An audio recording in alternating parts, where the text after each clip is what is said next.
Anganwadi interview panel మిమ్మల్ని మీ అంగన్వాడీలో బరువు తక్కువ ఉన్న పిల్లల్ని మీరు ఏం చేస్తారు, లేదా శామ్ మ్యామ్ పిల్లల్ని ఎలా గుర్తిస్తారు లాంటి ప్రశ్నలు అడిగితే మీరు ఒక మంచి సమాధానం చెప్తేనే మీకు 10కి 10 మార్కులు రావడానికి అవకాశం ఉంటుంది.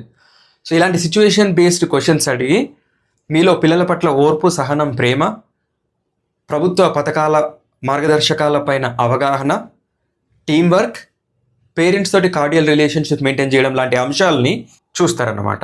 సో అందుకోసమే మీకు ఇలాంటి సిచ్యువేషన్ బేస్డ్ కాన్సెప్ట్స్ మీద కంప్లీట్ ఐడియా ఉంటే ఎలాంటి ప్రశ్న అడిగినా మీరు ఈజీగా సమాధానం చెప్పగలుగుతారు. మీరు చెప్పే సమాధానం వల్ల మీకు ఇంటర్వ్యూలో ఎక్కువ మార్కులు రావడానికి అవకాశం ఉంటుంది. సో అందుకోసమే ఒక డీటెయిల్ వీడియో చేసినాను. శ్రీకాంత్ సార్ క్లాస్ యాప్ లేదా మన తెలంగాణ యాప్లో కోర్సు రెడీ చేసి పెట్టాను. ప్రతి ఒక్క వీడియో మీకు చాలా ఉపయోగపడుతుంది. ఇప్పుడే యాప్ ఇన్స్టాల్ చేసుకొని కోర్స్ పర్చేస్ చేయండి. See you in the app, see you in the class. Thank you.